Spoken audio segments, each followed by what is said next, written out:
Hey,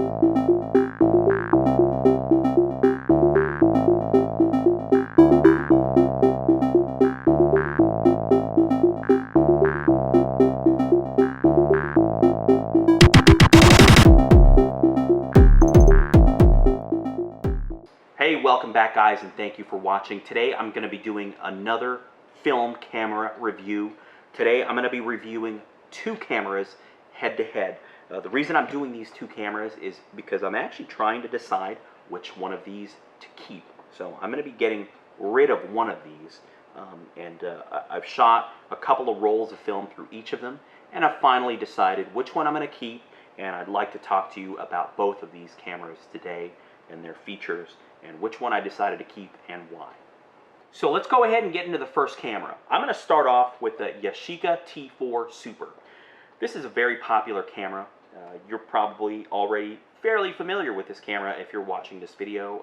If you're not, this camera has been reviewed time and time again. There's probably at least a dozen other videos on YouTube and other places on the web and written up reviews about this camera because of its popularity. Let's talk about its popularity for 1 minute. It's a really popular camera, I believe, because a name that is associated with it is Terry Richardson. Regardless of what you think of Terry Richardson, he's a very huge, famous photographer. He's shot magazine covers for the biggest publications in the world. Vanity Fair, GQ, the list is as long as my arm. He is known to have used this camera in his past, amongst many other cameras. He uses a bunch of cameras, but this was really popularized in these modern days because of Terry Richardson. If you Google Yashica T4, invariably you're going to come across a bunch of Terry Richardson's pictures. You're going to even see Terry Richardson in pictures using this camera. I believe that's got a lot to do with its value in the marketplace right now. I guess that's an argument for a different day, and I'm just going to get into the features of this camera. It has a Carl Zeiss 35mm f3.5 lens. The lens is razor sharp. People say it's a razor sharp lens. People swear by it. Many people say that's the only reason to own this camera. Is it a sharp lens? Yes, it's very sharp.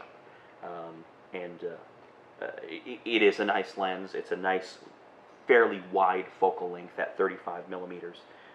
It's one issue that people take with it. I think it's fine because it's just a simple point and shoot, but it's got a maximum aperture of 3.5, so it's not the fastest lens, so you're not going to be doing a lot of low light shooting with it unless you've got some really fast film or you're pushing some film, but its maximum aperture is 3.5. Pretty simple operation. This is an on-off switch. You flip that, it turns on. There's a little lens cap that flips out of the way, and the lens assembly pops out. It sticks out, I don't know, a couple of millimeters or whatever. And when you turn it off, it pops back in. The lens cap closes up, and you have a nice protected little camera that you could put in your shirt pocket. It's pretty compact. In fact, it's really comfortable to hold. I think it's more comfortable to hold than, say, a Contax T2, which is a little bit boxy and has a bunch of corners that, when I had a T2, it kind of tended to dig into my fingers. This is much more comfortable to hold, really comfortable to use one-handed.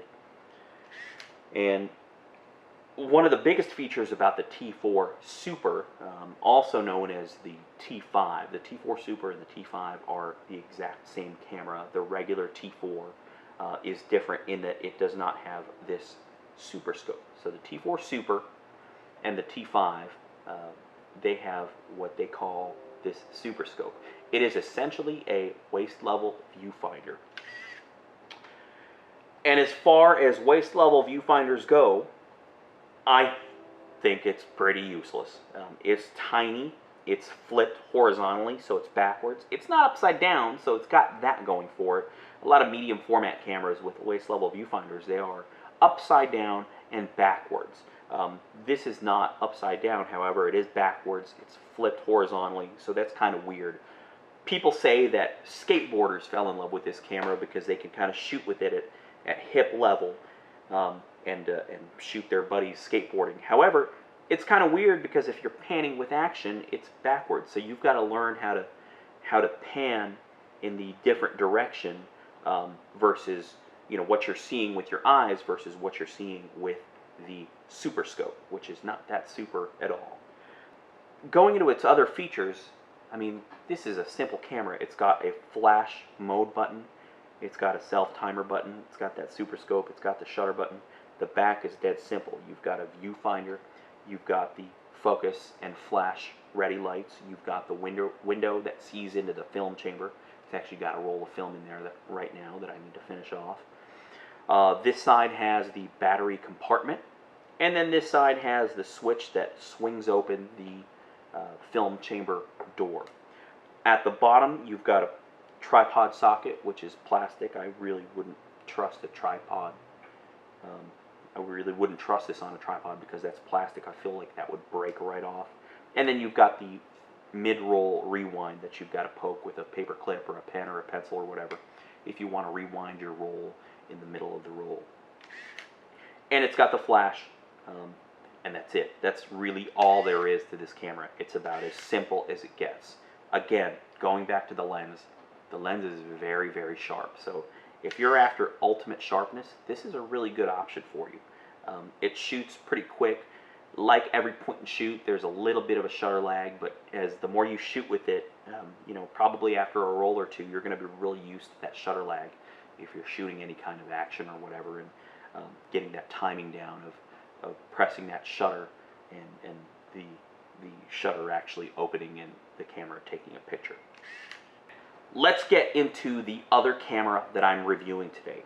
I've actually previously done a full video review of this camera, so if you haven't already subscribed to my channel, check out my other videos and check out my full video review of this camera, which is the Rollei AFM35. Let's talk about the main differences between these two cameras. First and foremost, the lens. The maximum aperture on this Rollei is f2.6. So it's about not quite a stop, maybe a stop faster than the lens on the Yashica T4. It's even faster than, say, a Contax T2, whose maximum aperture is f2.8. Maximum aperture on this is f2.6. In addition to program, which is essentially fully auto, you can actually shoot this in Aperture Priority. So you can, with the power switch, first position is program, and then every position after that is a chosen aperture value. And then the camera will decide the shutter speed. Speaking of manual controls, this also has a manual focus feature. This dial right here, in its default position is AF, or autofocus.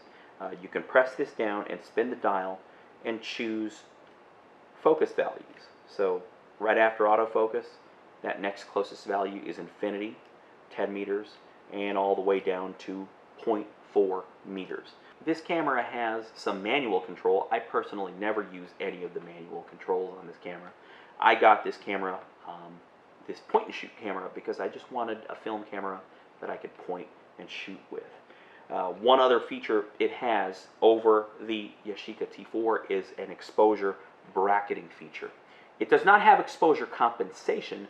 Again, going back to the Contax T2, which is another popular high-end point and shoot. The Contax T2 has exposure compensation, so you could tell the camera to shoot a stop below its metered value, a stop above, or right on in the metered value. I think all the way down to plus and minus 2 stops. This Rollei does not have exposure compensation. It's got an exposure bracketing feature, and what that does is it'll take a picture at the metered value, it'll take a picture at a stop below the metered value, and it'll take a picture at a stop above the metered value. And you can set it for either half stop increments or whole stop increments. And again, it's not a compensation feature, it's a bracketing feature. It will take 3 pictures when you press the shutter if you turn that bracketing feature on. It's also got a date function. Never going to use that. I'm never going to stamp the date on my pictures. And it's got the battery compartment at the bottom. It's got that classic kind of coin slot that you need a coin to open up that battery compartment. Also over the Yashica T4 is that this thing is all metal. The Yashica is all plastic. Now, is the Yashica pretty sturdy? Yeah, it feels pretty sturdy, but it is plastic. This one, when I bought it, actually already had a couple of cracks. It works great, but you know, it looks like it's something that would just kind of deteriorate and scratch up over time. As to where the Rollei is mostly made of metal. It just feels much more substantial. It feels slightly heavier than actually, ever so slightly heavier, not that much heavier. They almost feel like they could be the same weight. I guess I could weigh it, but whatever.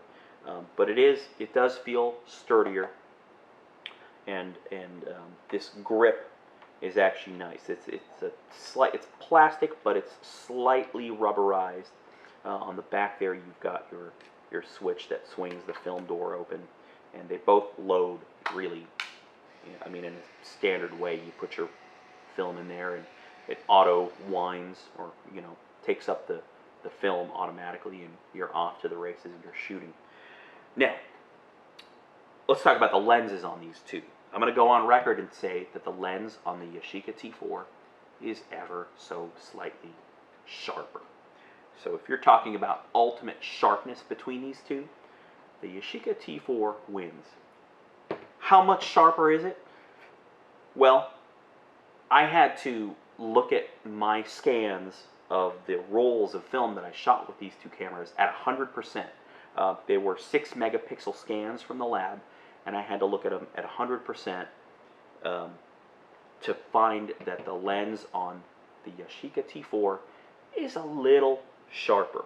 Now, is the lens sharp on the Rollei AFM35? Yes, it's a razor sharp lens. It's a beautiful lens. It really is very sharp. Not quite as sharp as the Yashica. The other differences are in scenes that are, let's say, backlit, or let's say if you're shooting tree branches or something where that scene is backlit and you've got some really high contrast between dark and light, the Yashica tended to have a little bit of purple fringing. Just a little bit. Nothing to drive you crazy, and you kind of have to look for it. But you will notice it had a little bit, the lens has a little bit of fringing. That fringing is really minimized on the Rollei. In fact, it was pretty noticeable between the two that the fringing was much better controlled on this camera than the Yashica. So there is that. If you shoot a lot of scenes like that, or any nature or wildlife where you're going to have some really drastic changes in value, is that fringing is better controlled with this camera. Now, which one am I going to keep? I've decided on keeping the Rollei. And the reasons for that is because I was looking for a point and shoot that I'm going to keep forever, or at least until it breaks. This thing just feels more sturdy to me. Also, thinking down the road, even though I think I'm going to keep this thing forever, or say I'm going to keep it forever, I might end up selling this thing down the road. These things are somewhat rare. Getting off the rails a little bit here is that this is actually a rebranded Fujifilm class, the original class Fujifilm. Fujifilm also made an S and a W model, which have a few more features and a few other manual controls and custom functions.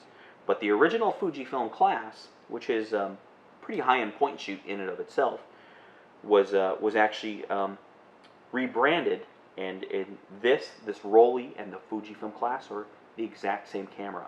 Difference being the lens coating. The Rollei HFT coating is supposedly very similar, if not identical, to Zeiss's T-Star coating, which, again, going back to the T4, it has that T-Star coating. The coating on the Fujifilm branded camera is Fujifilm's EBC coating, but otherwise the lens design the the the lens elements, those are all identically designed. And again, kind of going off on a tangent here a little bit, I think that this is gonna go up in value in the future. Again, even though I intend to keep it for a long, long time and use it for a long, long time, I might find another camera that I like, and I might want to sell this thing. And this thing, sometimes sells for a little bit more. But other than that, the reason I decided to keep it was, its sturdiness. It is made out of metal. The lens is a little faster. Again, going back to sharpness, it's not quite as sharp as the Yashica, but it's still razor sharp. You really have to you have to A and B compare the scans to see how much sharper the Yashica is over the Rollei, and it is sharper, not that much sharper. But anyway, I've decided to keep the Rollei AFM35 in this head-to-head review. I really, really like the Yashica T4. I just can't really justify spending money and owning two high-end point-and-shoots. So I'm going to sell the Yashica T4. Those funds are going to go elsewhere. And I'm going to hang on to the Rollei AFM35. Thank you very much for watching. Please subscribe if you haven't done so already. I plan to do many more reviews of my many current and future film cameras. And thank you very much for watching. We'll see you again soon.